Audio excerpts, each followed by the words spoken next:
Hi, I'm Joe Jacobson at Wycombe Wanderers, and you're listening to Wickham Sound. The Wycombe Wanderers Show.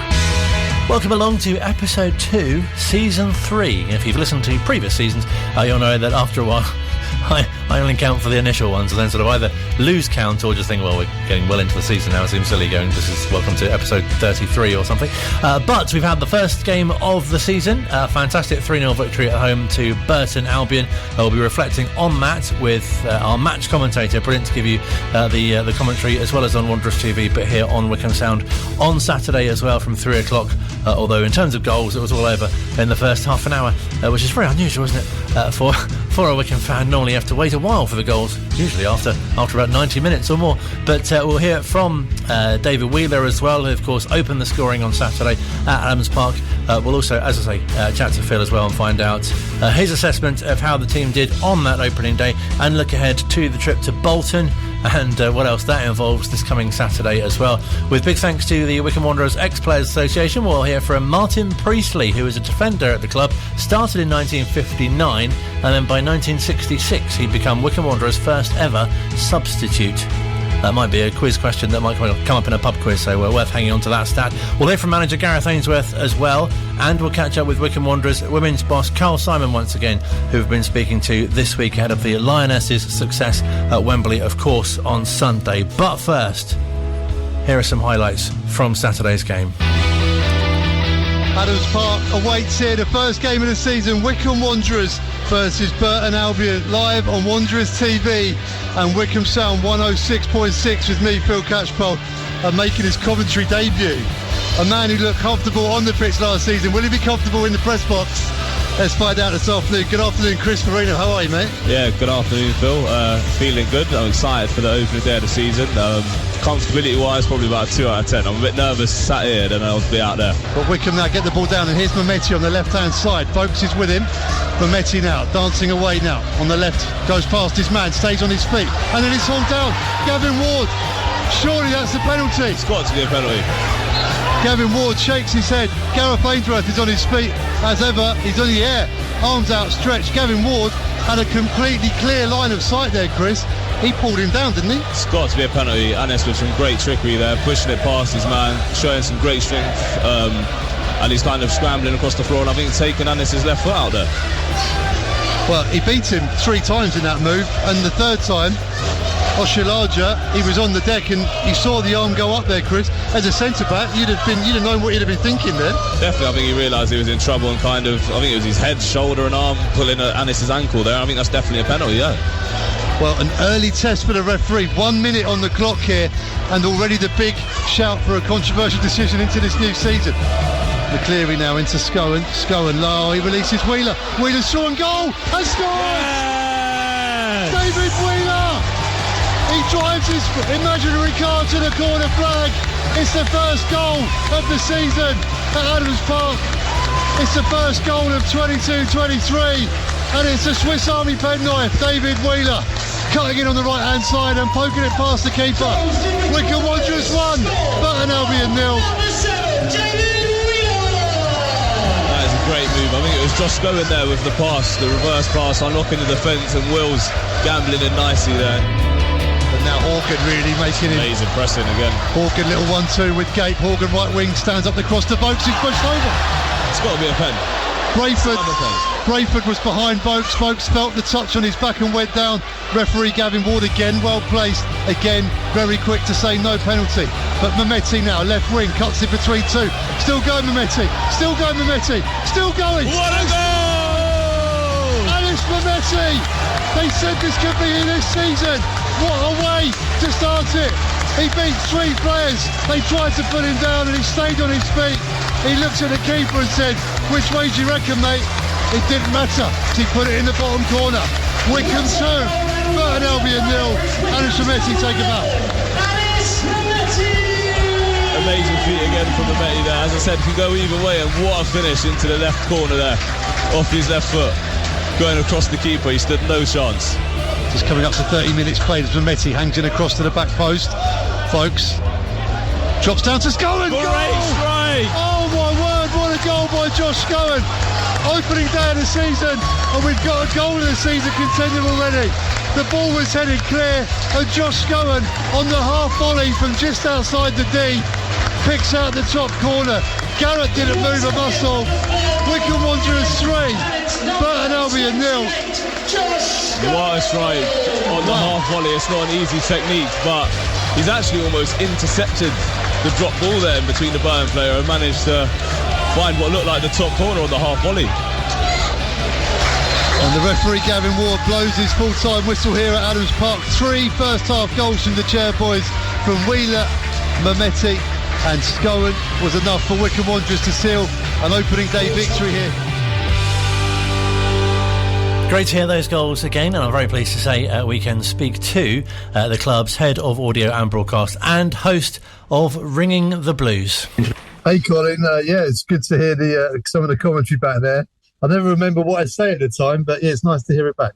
You must have been so pleased with how it went. Obviously, your first appearance back on Wickham Sound as well. For people that don't know, you were co-host of Drive Time and a lot of stuff on the station previously, but also that it was such a great game as well. Yeah, wonderful game. Great afternoon at Adams Park, and a perfect game to kickstart commentaries back on Wickham Sound as well. 3 goals within 30 minutes. A summariser making his debut, Chris Farina, who I thought was fantastic. He'd never done it before. He was really nervous, he told me at half time, but he wouldn't have known that listening to him. Great insight, real passion as well. So it's great to get Chris on there and allow fans to get to know Chris a bit more as well. Obviously, we hope he's back out on the pitch really soon, though. But brilliant game to cover. And, Burton, people were saying they weren't very, disappointing, didn't offer much. But I think mainly because Wickham was so intense with their press, and I think they shut Burton down. So I think it was a really good performance from Wycombe Wanderers. And I think we'll find out more going about this season now when we go to Bolton. But I spoke to Gareth after the game, and he was full of praise for the team. Credit my sports science team and Dave Waits and Kian, O'Doherty, Ali Volgazang, Isaac Leckie, Ben Sayers, all that group there. I want to name check them because they all do a fantastic job, and they've got the boys in top condition. I asked for a quick start.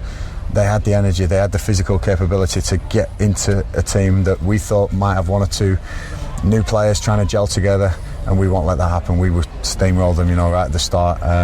But it doesn't happen every week. I'm lucky that we got away with that. But some really good individual performances there, and like I say, the game was in our control first half. Burton, we knew they'd come at us second half. Took a few more risks, but the damage had been done, and the boys know how to see a game out. Everyone talking about we haven't made signings yet. I made a lot last year, and those players, Anis Mehmeti, Gareth McCleary, Lewis Wing, Sam Vokes, great signings last season for this season. Just because I do it at a different time, there's still good signings. But 1 or 2 more. Obviously, Brandon might have picked up a knock there. We didn't get our goalkeeper across the line, as we all said. Put 2 and 2 together, you probably will get 4 on who that is. But Tyler Dickinson I thought was outstanding as well, for such a young boy to come in. I made the decision yesterday to go with Tyler because I didn't want to panic not getting R1 over the line, and that happens sometimes in the loan market. But there was no panic. There was never a worry thinking, oh my God, what we're going to do. It was, okay, Tyler will step up.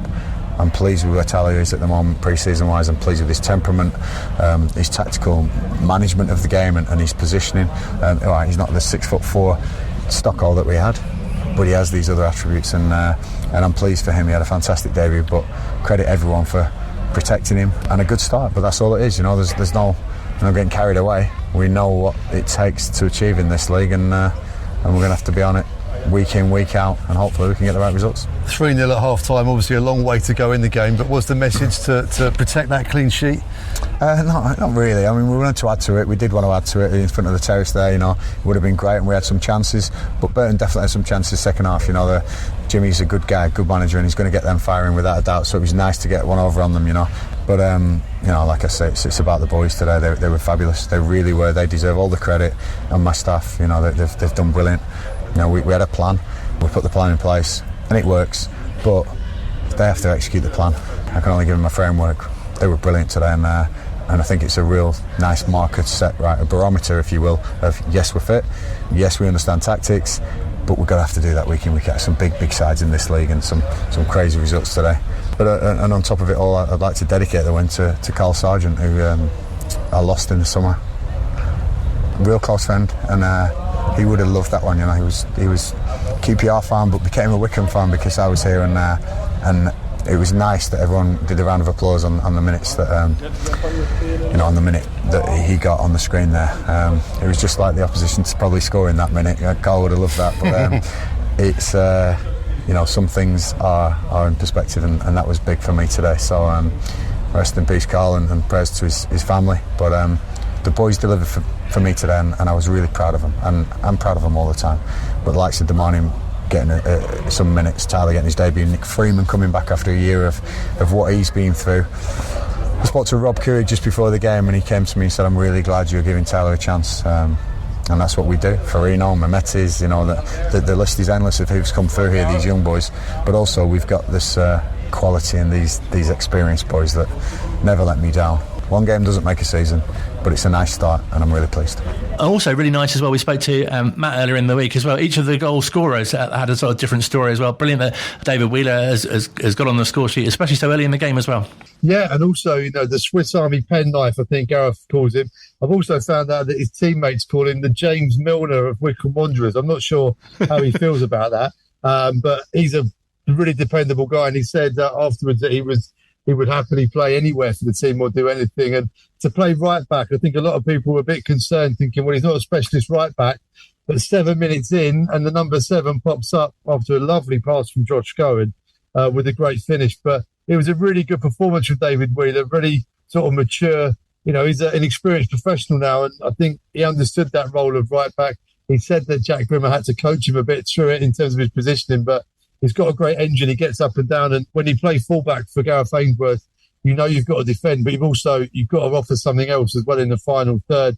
And I spoke to David Wheeler after the game, after he got his breath back, because he covered some miles in that game. It's interesting, isn't it, going back to right back and then score in the first game. Obviously really chuffed and enjoyed the celebration. And it was first half, we were like a bullet out of a gun. We were, everyone was at it, everyone was on form and playing well. And then I think in the first half it was pretty quite hard to pick out, a standout player, because I think everyone was really on it. And then the second half was just a professional performance, just like seeing the game out, I think. You've been described as the Swiss Army penknife of Wycombe Wanderers. I think Chris Farino said they call you the James Milner of Wycombe Wanderers. Right back, right wing back, right back, midfield, up front, does it matter? Nah, just as long as I'm out there, really. I'm just happy to be out there. Obviously I want to be starting as all players do. So the fact that I can do that sometimes goes in my favour, and just happy to be involved in part of winning game. Part of the back four, but for the goal, you were very well forwards. Yeah, it was I was sort of getting reined in by Jack a little bit at times. I was wanting to go forward, and he was just telling me to steady, and especially after my goal I was getting carried away. But I know I've got GMAC in front of me, so if I can I'll leave him to it, but I'll just back him up and support him if I need to. A clean sheet as well on the first day at home in front of the fans, and also for Tyler Dickinson, first senior appearance. A great day all round. Yeah, 100%. I mean, this is sometimes what you need as a young player, is for things to fall in your favour, and you get your chance, and it's whether you take it or not. And I think he did. I don't think you could have asked any more of him. You see that with his man of the match performance, clean sheet, barely put a foot wrong. So he's done really well. He's done himself no harm. And Damani Mellor as well, making his debut for Wycombe Wanderers. Do you remember when you made your first senior appearance? Yeah, it was. I remember it being very hot, and I remember hanging on for about an hour because it was so hot.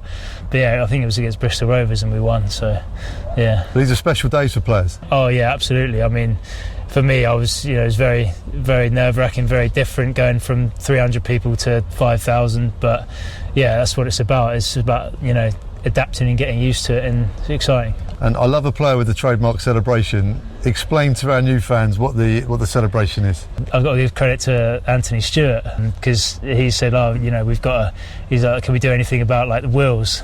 Can we do steering wheel or something? And that's what it comes from, basically. So I think I might have done it the first time in the playoffs when we got promoted a few years ago, at Fleetwood. So that's what it comes from, really, Anthony Stewart. And also as well, and it's great to see him. I've heard so many fans say, we'll probably see him in the Premier League in the not too distant future.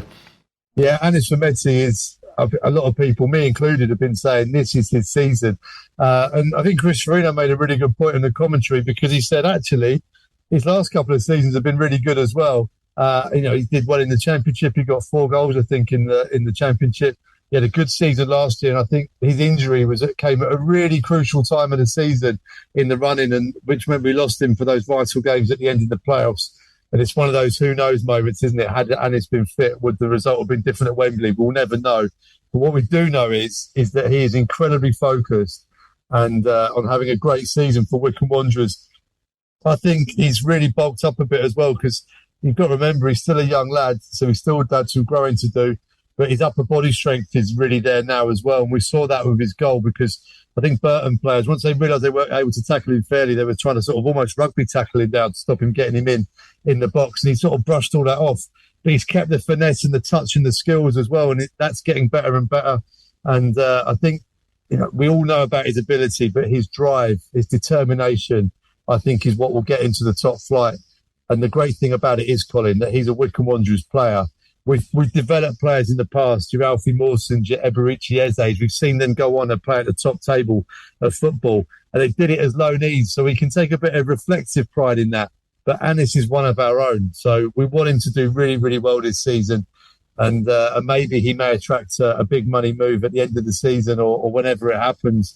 But for that to happen, it means he's going to have to play really, really well for Wycombe Wanderers. So let's enjoy him this season, because I think he's going to have a great time of it. And that goal was the perfect start for him. No, really exciting future for Anis, and I look forward to seeing him, more of him in a Wickham shirt. And I guess for anyone who perhaps either wasn't at the game or didn't hear the commentary, they might certainly have seen a video clip of Josh's goal.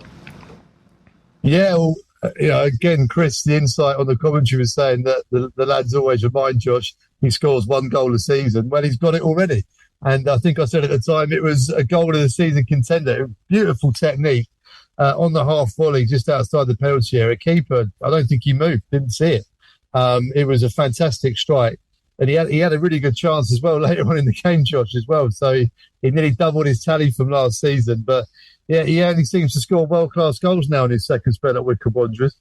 He's got the rest of the season to maybe add to his tally. We'll hope to see him do that. But he brings so much to this team. The goal was great, but what he does in midfield is superb. And we shouldn't ignore the assist as well for the David Wheeler goal, because the pass beautifully round the corner, the vision, the weight of it, absolute perfection. So we're seeing a lot more of Josh Scowen now. We know what he can do in terms of breaking teams down and the coverage and the tackling, but with the ball, I think a really underrated player, especially by our opposition and Sunderland fans as well. When he was up there, they didn't really appreciate him, I don't think, as a footballer.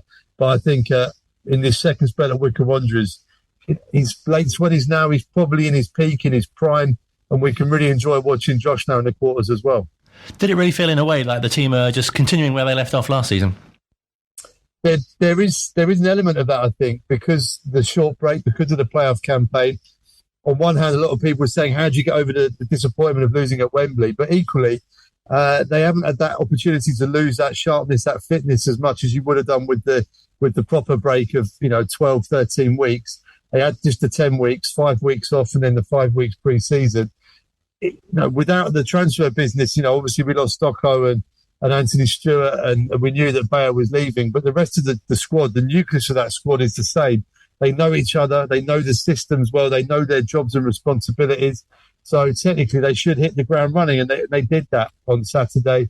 And hopefully they can continue to do that at Bolton. So it'll be interesting to see in about 5-6 weeks' time, when the teams that have done a lot of business, when they start to gel and when they start to find their rhythm, then you find it starts to get really interesting. But Wickham at the moment, hopefully, can really make good strides in the early stages of this season.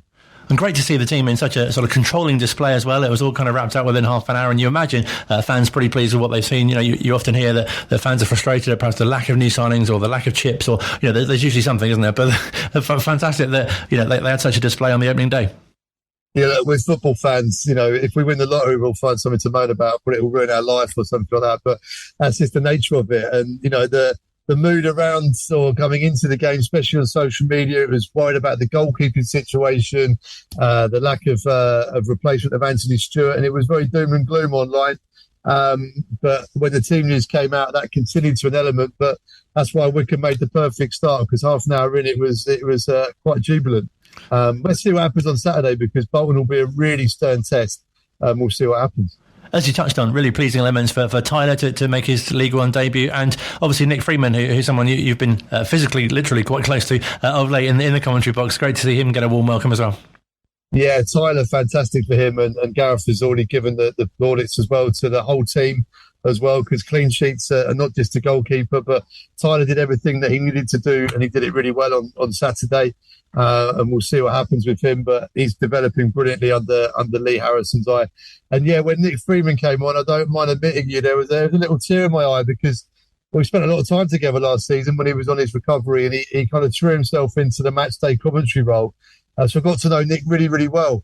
And I know the journey he's been on. I know how much hard work he's put in to get back into the physical fitness, but then also he's got to play himself into form in pre-season. He's been really, really in good form in pre-season to get in this matchday squad, because it's difficult now. There's a big group of players here at Adams Park, and he's got his way back into that matchday squad. So to see him get matchday minutes on the opening day, and then to hear that reception that he got as well from the Wickham fans was really heartwarming, and it shows you that he's really made a bond with those Wickham fans. And I'm selfishly going to say, they're going to love him even more now because of the stuff he did in the commentary box. It's really nice, isn't it? Because you feel you get to know a player when you hear them, chatting in that way to you and with you about their own sort of experience as well. I think so, yeah, because footballers, when they get injured, it's quite a traumatic experience, especially if it's a long injury, because footballers is a short career. And, Nick's been out for 9 months, I think 11 months in total, but in terms of footballing action, he's lost 9 months of his career. And there's always a doubt, isn't there, if it's a serious injury. And that can take a huge mental strain on Nick and his family and everything else. And he's fought his way through that and got back. And I think as fans, sometimes we can see players being carried off, and then you may not see them again until on a match day for a long time. So yeah, I think it was good to kind of help track Nick's sort of recovery, speak to him every other week when he was doing the commentary, find out how he was getting on. And find out a bit more about him, the person as well. And he's a tremendous guy. He's very funny as well. But he was great on the commentary. But it was so wonderful, Colin, to see him cross the white line on Saturday and get that warm reception of the fans. And credit to the fans as well, because they really looked after Tyler in that first half on the terrace. They would have known it was his senior debut, his Football League debut, and they gave him a really warm reception as well, which would have helped him ease into the game. No, really heartwarming. And as you touched on, I think the team can expect quite a different test on Saturday. Yeah, Bolton Wanderers are in tremendous form. If you look at the last 22 games of last season from sort of the middle of January onwards during that transfer window, 22 games in the league. They won 14 of them, drew, I think, 5 and only lost 3. To do my maths there, I hope I've got that right. Either way, they were in really good form. Had they not made such a slow start to the League One campaign, they'd have been a shoo-in for the playoffs. And Ian Everett, their manager, I think, was looking to continue that as well. I've had a look at that team that Wickham beat early in January before they went on that big run. We won 2-0 back up there in January on Tuesday night. Jack Grimmer scored a great goal in that game. And 9 of the players involved that night were involved either in the starting 11 or came off the bench on the opening day of the season when they drew 1-1 at Ipswich last Saturday. So they are also a settled squad as well, and in really good form, as were Wickham. So I think this is going to be a great game, and it's also going to be a really good barometer, not just for these two teams, but I think for the league in general, because here we've got 2 settled squads who are carrying on, hopefully, their really good form from last season. So I think it'll be a really good acid test to see what both of these teams are about and where the division's at as well. And a first away day for yourself and, of course, the travelling fans. I'm sure you often enjoy going out to different grounds, but also finding out what various service stations can offer you as well. Yeah, I can't wait. I mean, the services over the summer, I hope they've been restocking with some random stuff for me to go and find out. I like nothing more than stopping in the Midlands, probably the furthest point away from the coast in the country, and being able to buy a child's wetsuit. I think that's a great service that the services provide this country, and I'm looking forward to seeing what they've done over the summer. You can never be too prepared, can you? I think that's what the message they're telling you. Well, exactly. Wooden ducks were always a favourite. They've been a bit thin on the ground, I'm guessing, now with the war in Ukraine and other things, supply line issues that may have hit the wooden duck industry hard. But, I'm looking forward to the first away day, absolutely. And I'll be covering that on my Twitter if you're really keen to know what I'll be looking at. Phil will be with us with a full match commentary, of course, on Wondrous TV and here at Wickham Sound on Saturday. Great to talk to you. Thank you so much for your time. Always a pleasure, Colin. Great to chat to you, Phil. And of course, the wooden duck industry is something that we'll be following throughout the season and seeing how that develops. Don't forget you can catch up with the full interviews with Gareth and David Wheeler on Wondrous TV as well. Online, on Radio Player, and on 106.6 FM. This is Wickham Sound. Still to come on this week's edition of the Wycombe Wanderers Show, Episode 2, Season 3, if you're counting. You'll probably not. We'll hear from manager Gareth Ainsworth, and we'll also be catching up with the boss of Wycombe Wanderers Women, Carl Simon, who have begun their pre-season training at their new home in Burnham this week, coincidentally after the England women's side won Euro 2022. But first, many thanks indeed to the Wycombe Wanderers Ex-Players Association, JDT, and Alan Hutchinson, who this week have arranged for us to speak to a gentleman who started his playing career at the club in 1959. But, as you'll hear from Martin Priestley, his association with Wycombe Wanderers started before that. We used to go and watch Wycombe Wanderers play, prior to the cup final against Bishop Auckland. We used to hang over behind the goal and kick the metal at Lokes Park. But I was at school with J.D. Taylor, who I think you've met. He's more or less the chap who runs the Ex-Players Association. And we were at school together at the grammar school, and for some reason we thought we were good enough for a trial. So we went to Lokes Park and knocked on Sid Can's door. You won't have remembered Sid Can, but he was a dour, miserable looking chap, and he just stood there and looked at us for about a minute and then said yes.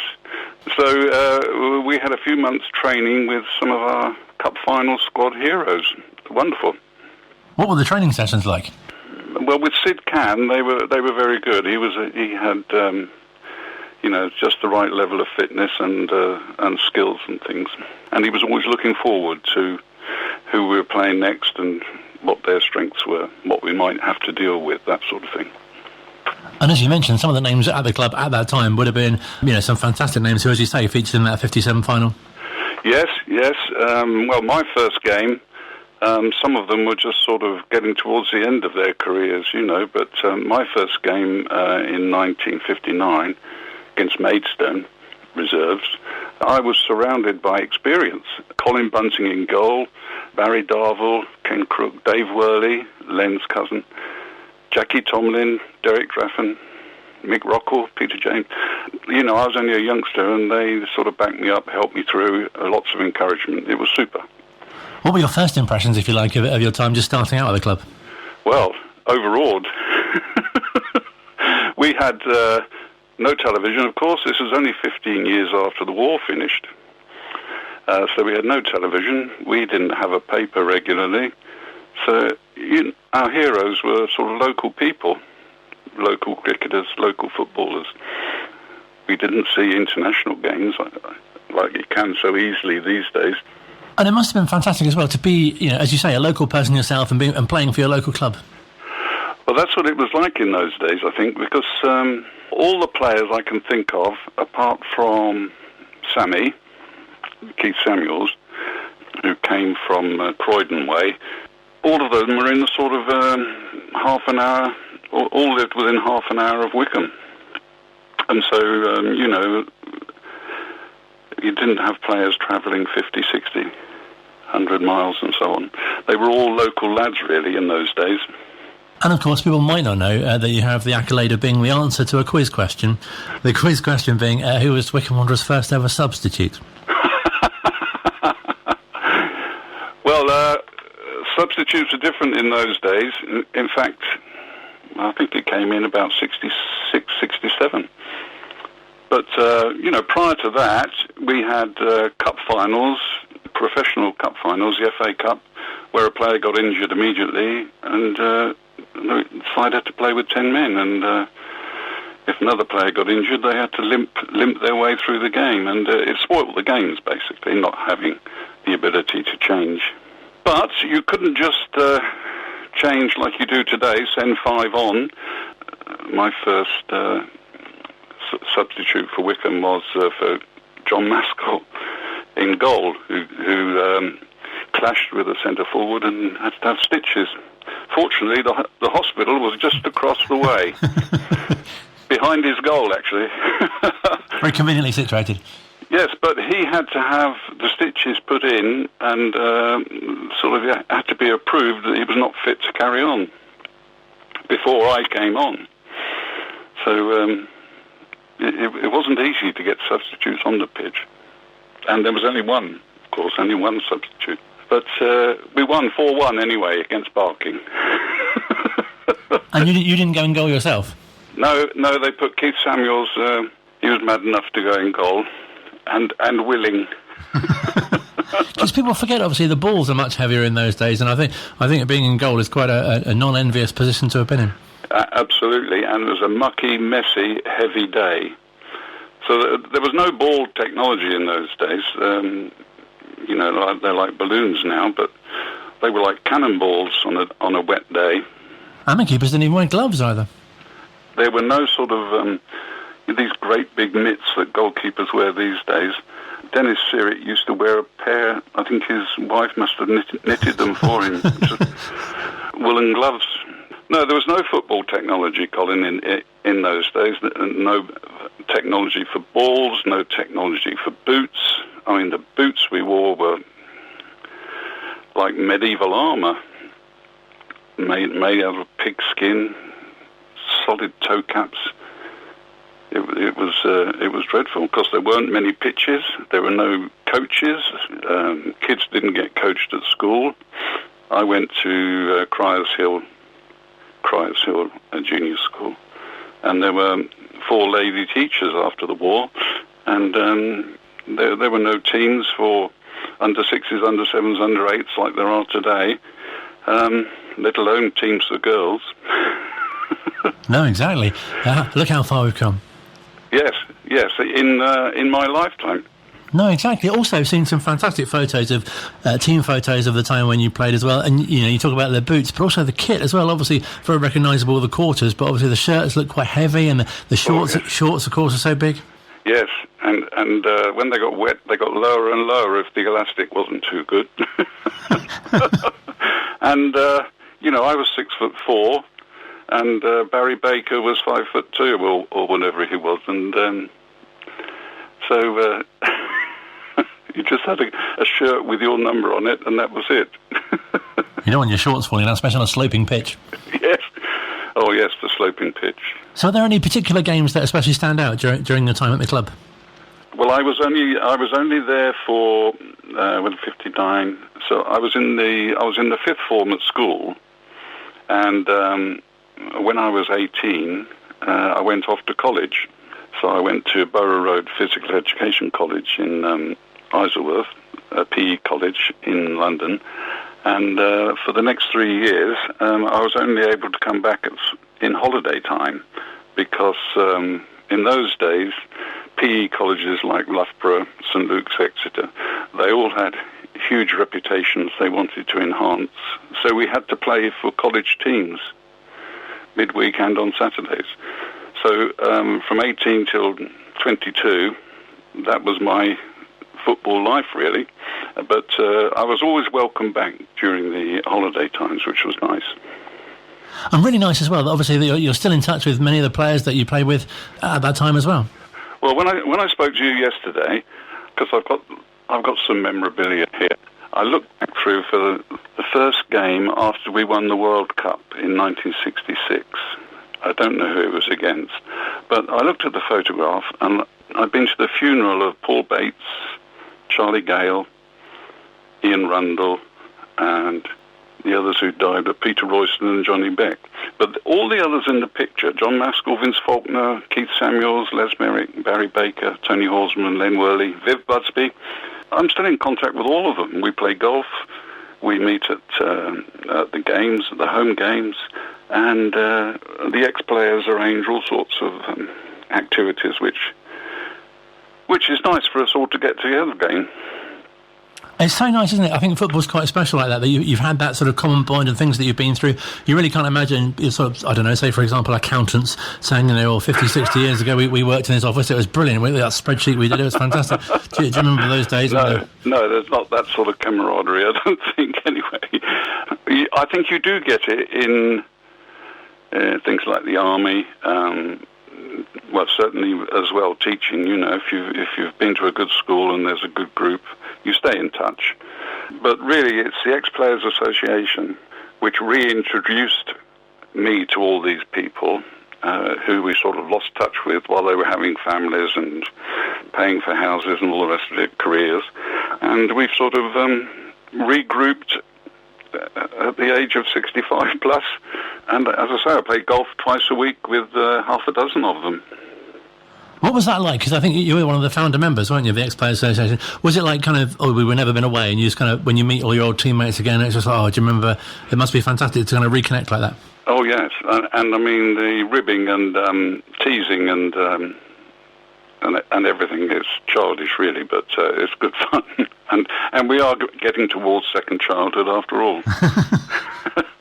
And those names I've mentioned, they're a really good group of lads, and Keith Searle as well. I didn't mention Keith.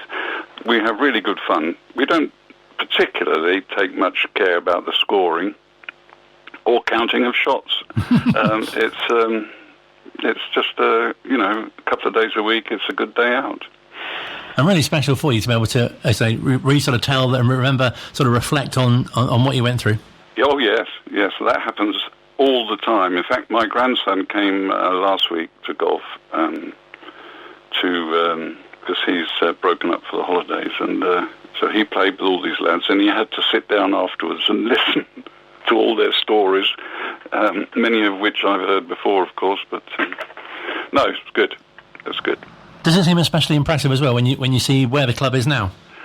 Oh, I'm very, very proud of where, I have watched through the years as my family grew up and so on, but not as regularly as now, because the Ex-Players Association very generously are given a box at the game. So, as long as not too many have wanted tickets, it's possible to go and watch a few games in comfort, and you're next door to the manager's box. So there's very, very nice indeed. And now COVID's over, Vince Faulkner and Sammy bring players who are injured around the boxes, the executive boxes, and introduce them to everybody, which was nice as well. You could chat about old times. It must be so nice to compare, what it was like in your day to what it's like for a modern player. Oh yes, the poor lads have to listen to it. And did you make it to Wembley as well? Yes. Oh crikey! I took my grandsons, one of whom's in college in America, football scholarship, and it was his first time at Wembley. And my younger one, we enjoyed it tremendously. It's just a pity it was one of our worst displays. No, definitely, but a fantastic day out and a brilliant achievement to have got that far, obviously. And yes, and the football crowds at Wembley had bad press for a couple of years before this, but I have to say, that day with Sunderland and their supporters, my experience anyway, was fantastic. People sang, people cheered and clapped things we did. It was no problem at all. Just what you hope crowds would be like. And there was a big crowd there. They had 50-odd thousand.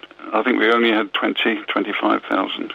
But I guess extra sense of pride for you as well, having played for that team. Yes. We never got anywhere near Wembley, but some of the other clubs I moved on to, and I did move on in the end, because when I finished college and became a teacher, PE teacher, my first job was in Finchley. I took over from a footballer called George Robb, actually, who played for Tottenham and England, and played in that Hungary match when we lost 6-3. Anyway, he moved on to another teaching job somewhere, and I took his job at Christ College, Finchley. And I tried to stay at Wickham, but we didn't have. I didn't have a car. The school was a grammar school with Saturday morning fixtures evening fixtures, parents' evenings. It was difficult to get to training, to get to matches, to get to clubs. And after that first year, I moved on to a London club, which made it a lot easier, travel-wise. Travel was the main problem. Of course. How do you look back generally, though, on your time at the club? Oh, well, with great pride, and I'm so pleased that so many of us have stuck together and are pleased to see each other and will do anything at the drop of a hat to help you if you're stuck. So I can say that real good friends. And really nice to say that you went on to have a successful career after your time at the club as well. Yes, I went to 2 or 3 clubs. A couple of them associated with the college, because one of the lecturers, the PE lecturers, was also a football coach. He coached the England women's team, actually. And they weren't as successful as they are today. But he was coach at Hayes and at Southall, 2 clubs I went to. And but those clubs had nothing like the camaraderie or the aftercare that Wycombe Wanderers Club has provided for me anyway, and all my friends. Really nice to speak to Martin Priestley, former defender for Wycombe Wanderers and the club's first ever substitute. Online, on Radio Player, and on 106.6 FM. This is Wickham Sound. Wycombe Wanderers women start their season on the 4th of September. We'll hear from their new manager, Carl Simon, find out how the pre-season preparations are going, and also, of course, reflecting on the fantastic result for England in the Euro 2022 final on Sunday, beating Germany. Very exciting. After extra time, could have been in normal time, that would have helped me. But a great result for them, and we'll find out the impact that will have on local football as well. But first, regularly we hear from the manager, of course, Gareth Ainsworth, speaking to the media this morning at the training ground, looking ahead to the trip to Bolton Wanderers on Saturday in the first, of course, league game of the season.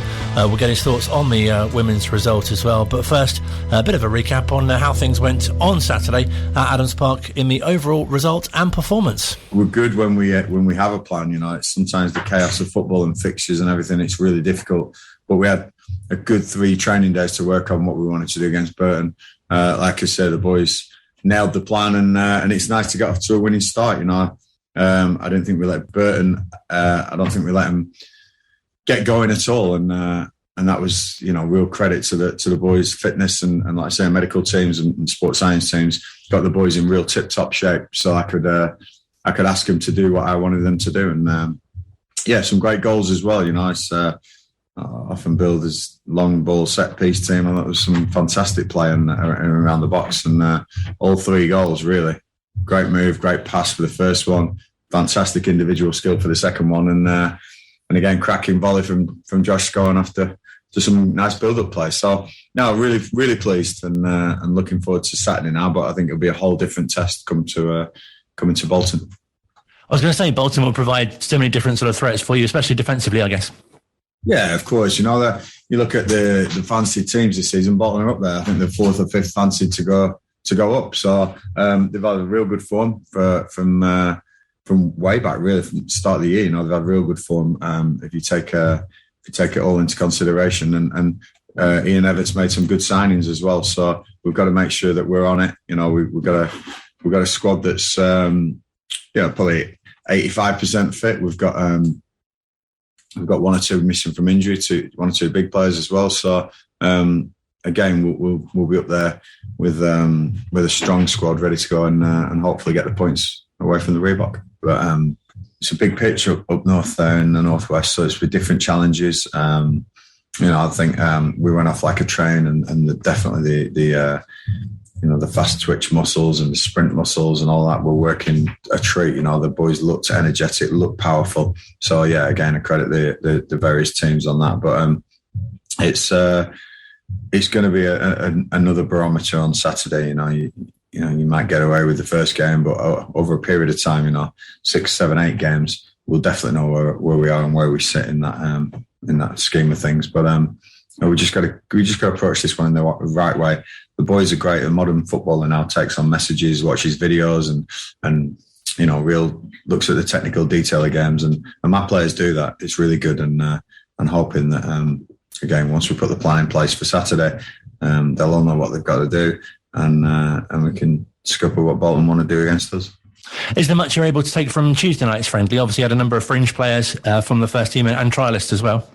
Yeah, difficult game really. The pitch and and having trialists in the game, almost we were almost like Burton. If I'm honest, 4 or 5 players that didn't really know the boys well enough, and it's going to take time for them to gel. So really difficult to judge, and a little bit disappointed. But obviously it was a trial game, and 1 or 2 bright sparks. But you're going to get them now and again. It's all about the first team games for me, and we're going to make sure that we're competitive in those. And as you mentioned, such a controlling display on Saturday, that must have sort of set things up really nicely for this week's preparation. Yeah, it was. I almost took a foot off the gas a little bit and tried a few things second half. But Burton had 1 or 2 opportunities as well, which we've looked at, and we've got to make sure that we're solid, because no disrespect, but some of the bigger clubs in the league, will take their chances, and we've got to make sure that we don't do that. Bolton are a big team in this league, and we've got to make sure that we're definitely on it for Saturday, because it's going to be a tough game. And just finally, a quick reaction from the Lionesses result on Sunday. A fantastic advert, if you like, for women's football, and obviously with Wycombe Wanderers winning their season starting soon as well, it must be fantastic to have a women's sort of section for the club, and also for girls locally and women who are coming along to watch the games at Adams Park. Absolutely.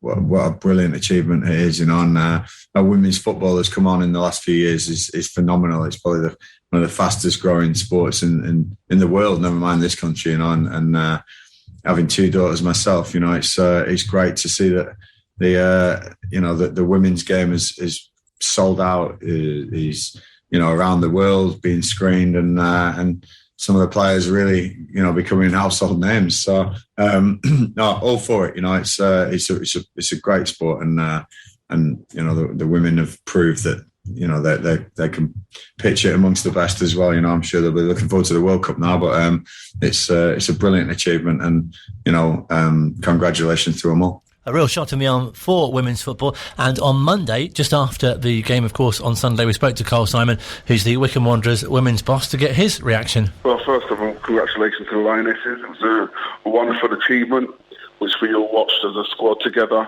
down at Burnham FC's stadium. And I think, overall, for people like myself who have been involved in women's football for a number of years, it's nice to see other people appreciating the level of quality there is in the women's game, and seeing it as a sport in its own right, rather than trying to compare it with the men's game. It was seen, I think, yesterday for the first time on its own terms, and that was a wonderful thing to see. And for the young girls who want to play football now, it's a real target to be a professional footballer, to play for England. As ourselves, as all young boys, we all want to play for England and play the FA Cup final. Now girls can say the same for themselves. So I think that's wonderful. In terms of our players, it's spiked the enthusiasm. We're really looking forward to a good training session tomorrow, because there's a lot more intensity to wanting to perform and to achieve the targets that we set out. It was really interesting. I was saying that Katie Hudson's written a fantastic piece on the club website about how their achievement is going to make them want to train harder. That must really please you as well. Yeah, of course it does. And like I say, we've got our own group chat, and you can feel it amongst the players that they really want to, they want to do something now. They want to get themselves involved a bit more than maybe even before. And also on another note, I've had a lot of players contacting us today, wanting to get back involved, wanting to come out of retirement, all sorts of things. So it's been a real shot in the arm for women's football, I think. And also, as you say, and you must notice as well in your coaching career, how people's perceptions of the standard of women's football has increased so much. Well, that's it. Yeah, it's the standard, and people always will look at the standard and they'd say, "Oh, well, they're not as good as the men," or the game's a little bit slower. But if you watched the game yesterday, the technique within the game, the tactics within the game, but the speed, athleticism of the players, it's top tier, and everyone can see that now, and that's because they've now, they've gone professional, WSL, and you're seeing when women are given equal terms and when they're given the same facilities, what they can become or what they can achieve. So we just hope that filters a bit more down throughout football. And locally, this does seem to have come at a really good time. It seems such an exciting time for Wycombe Wanderers women. Obviously, there's a new head coach, and also, you've been able to bring in some new signings, and that you've got your new base as well. Yeah, it's all happening. We start training there for the first time tomorrow. So we've been training down at the RAI, but it feels like now we'll be at our facility tomorrow, and pre-season really starts in earnest. So yeah, it's a really exciting time, to be fair, and we just want to get the 4 weeks done, do some really good work, and then looking forward to the season starting on September the 4th. And you've had some friendlies already. What have been your initial thoughts on how the group's doing? Well, at the moment we've been working with mixed squads, apart from one game where we did have the majority of first team players, and that's due to a variety of things. I came in at a certain time, players had booked holidays away and things like that, and obviously with COVID, people hadn't been away for quite a few years, so everyone was quite keen to get away. So I've come in and I've whacked in a full pre-season schedule, but obviously people have already made commitments, so we've had to deal with that, but it's given an opportunity to other players, so players from the under-18s and players from the reserve squads to feature for the first team for the first time. So lots and lots of debuts, and it's been, an eye-opener for some. But like I say, we played at Maidenhead yesterday. We lost the game 4-0, but they're a National League team, Tier 4, and it's quite appropriate that for our first game at our new home ground we played a Tier 4 team, because that's where we want to be. That's what we want to aspire to. So the players can see it now, and we can work towards that.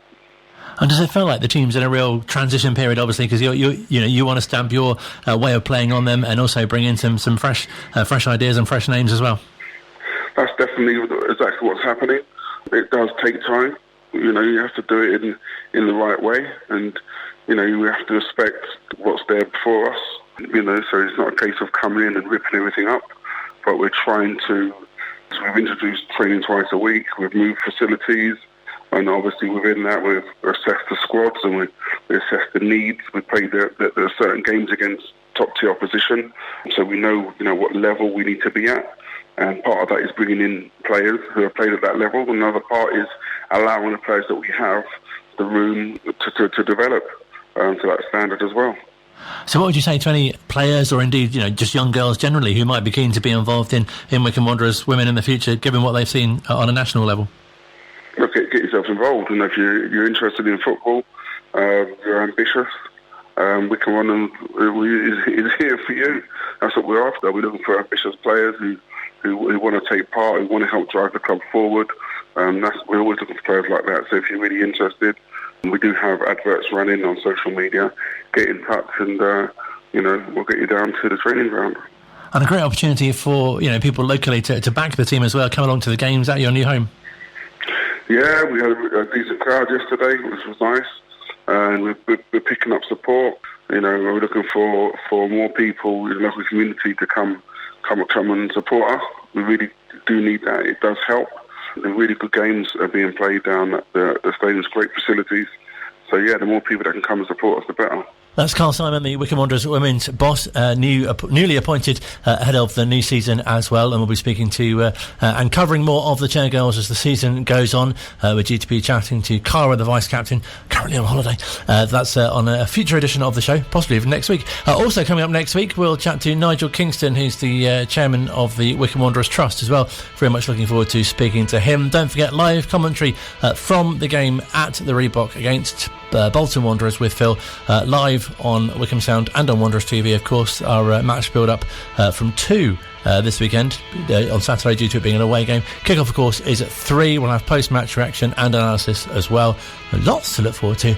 If you missed this show, if you're listening to this show and you've missed it, that's probably not the case, but it's available. There's a podcast version wherever you get your podcasts from. It's on the Wickham Sound radio player page on YouTube as well, and you can also catch us on the Listen Again feature on the website wickhamsound.org.uk. Many thanks for listening. Join us next week if you can.